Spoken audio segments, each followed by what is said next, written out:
The biggest iPhone update is here. It's ColorOS. Oh, my bad. The biggest iPhone update is here. After 12 years, Apple is changing everything with the iPhone, starting with the number. So directly after iOS 18, it's iOS 26. And not just iOS 26, it's macOS 26, watchOS 26. So they are naming all their OS after the next year, 2026. And while we were watching the event, all of us were scratching our heads. Is that HyperOS? That looks like One UI. No, it's from Pixel UI. And well, just like we have been doing every time, we'll see which of these features are original and which of these features are heavily inspired. This is Pratik, you're already watching TechWiser. We have macOS 26 beta, iPadOS 26 beta, in fact, iOS 26 beta right here. This is everything you need to know about the Apple launches. How does it affect your iPhone? We'll also add chapters to make it easy for you guys. Subscribe for the late night effort. Let's effing go. First of all, iOS 26 will be available on these iPhone devices, everything up until iPhone SE 2nd generation and iPhone 11. Now, as you would know, the Apple Intelligence feature won't come to iPhone 15 base variants and lower. Now, ever since iOS 7, Apple has not changed the look of iOS drastically, but that changes in iOS 26. 7 big features that you must know. First of all, iPhone is now making iOS transparent, like be it the lock screen, pin menu, control center. In fact, the switching between tabs, Safari menu, there is this transparent theme all over. In fact, even the app icons have a sense of transparency to them. Look at the Photos logo up close. Apple is calling this liquid glass. In fact, Apple takes it one step further. If you don't like the current colorful icons, you can switch to the clear theme, where icons, widgets and everything just appear transparent. I mean, this thing will require some getting used to, but honestly, I feel it's fine. The main reason to do this is Vision OS. Apple's AR/VR glasses have a similar UI, so Apple wants everything from macOS to iPhone to Vision OS to look the same. Now, whatever may be the reason, but the more I look at this clear theme, it feels like a MIUI theme. But the animations and the UI, all the effects, that are original. Now, on the lock screen, you have this dynamic lock. It adjusts based on the image size and contents on the lock screen.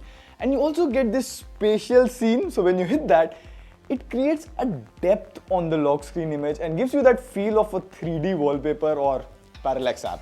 That's heavily inspired from Google Pixel. Although there are very good animations now on album music, I have a feeling this will be copied by everyone else pretty soon. Another major revamp in iOS is full screen apps. So now when you browse your photos or browse articles on Safari or even the contacts in phone app, the rectangular bottom menu is now replaced with this floating menu. And you can now see the app content from behind the menu in the background.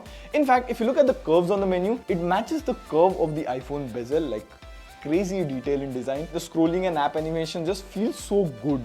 And finally, when you put an iPhone to charge, iOS 26 will tell you an approximate time that it will take to charge the phone to 80% and 100%. If you use an iPhone in Indian summers, you know this is a very big problem.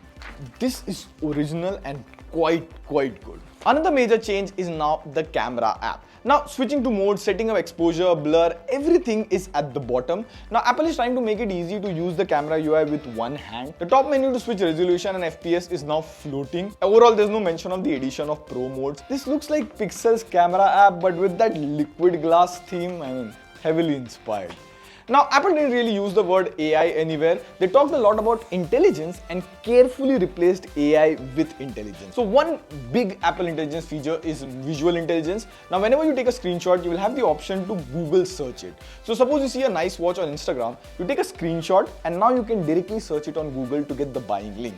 And also if the screenshot has dates, it will ask you to add it to the reminder or calendar app. I feel it's a spin on Circle to Search, heavily inspired and not even good at it.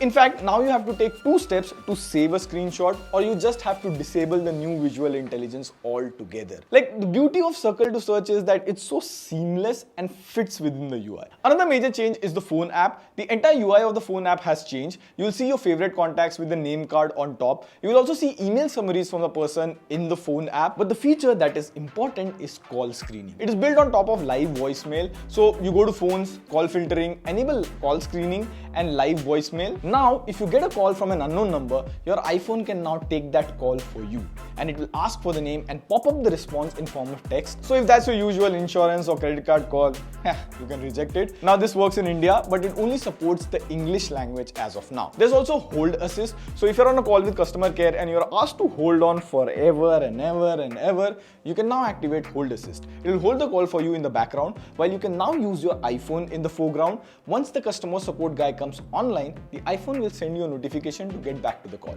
I found this feature very useful, but the live voicemail felt like an inspired version of Bixby text call. Also, Apple has now announced new CarPlay, where it has widgets. Your iPhone widgets will now even work on your car screen. You will also see live activities on Apple CarPlay. Also, there's a better advanced version of CarPlay called CarPlay Ultra. It is like a pro version of CarPlay, but your car has to be Aston Martin for that, or at least support CarPlay Ultra. Now for macOS updates, over to MacBook Prateek. Thanks, man. macOS 26 will now be called macOS Tahoe. Now in macOS, it will get the same liquid glass theme. Beautification is there here and there, but there were two major updates. Number one, live activities will now show up on macOS, so a Zomato order update you can see on macOS. And if you tap on the widget, it will open the screen mirroring on iPhone. And this will happen without even touching your phone. Also, the same iOS phone app with intelligence features will be available on macOS Tahoe. Number two, Spotlight on Mac gets a big update. Like Apple updated the look of Spotlight, now you can access Siri shortcuts, your files from Spotlight. The biggest update was you can now search within apps. Like I can search within system settings for wallpaper or directly open a FCP file here from Spotlight. And Spotlight can now also change settings within certain apps. For example, it can change the tone in maybe photo editing apps. Or in fact, see, I can remove background from Minal's image by passing this image to a Siri shortcut. So basically, Spotlight is becoming your one search or task assistant in macOS within any app. Next up, I believe the most underrated launch was iPad OS 26. I personally believe iPad are generations ahead of Android tablets, but with iPad OS 26, they brought iPad closer to MacBook. Now you can use apps as windows or floating windows on iPad. This will improve multitasking significantly on the iPad. Also, these windows now have minimize, maximize, and close buttons. You can also quickly dock up the windows. This is just like Windows 11. You can now just swipe up to see all the windows open, switch to them conveniently just like Alt Tab. Also, when you're full screen in an app, the entire menu is now moved to the top. This is more like macOS. Also, now the mouse gets a proper mouse pointer. It can drag and drop objects, select photos, like finally behave like a proper mouse pointer. Now you can color code folders in the Files app. In fact, you get quick access to previously opened files just like macOS. There's also a new preview app where you can edit, annotate, export PDFs and other documents. Surprisingly, they brought iPad way closer to the MacBook. It almost feels like MacBook but with a touch screen. Now, there were also few updates to watchOS 26. There's a workout mode app which gathers your data, motivates you to work out, and plans your workout schedule. There's also Smart Stack to suggest quick action based on the time of the day. But I believe not many people have an Apple Watch to know about it, so we'll keep it short. Overall, I feel when it comes to the iPhone, Apple is now giving a lot of customization options, which is surprising. Not how Apple used to behave 2 to 3 years ago. Also, they carefully didn't use the word AI because I feel they are still playing catch up to Google or Android in terms of AI features. There were 2 to 3 mentions of ChatGPT, but not a single mention of AI. Now, all of this macOS 26 or iOS 26 is developer beta, and most likely you will get these iOS or macOS versions starting in October 2025. So, if you want, you can install at your own risk. On that note, this is signing off. See you in the next video. Pew, pew, pew.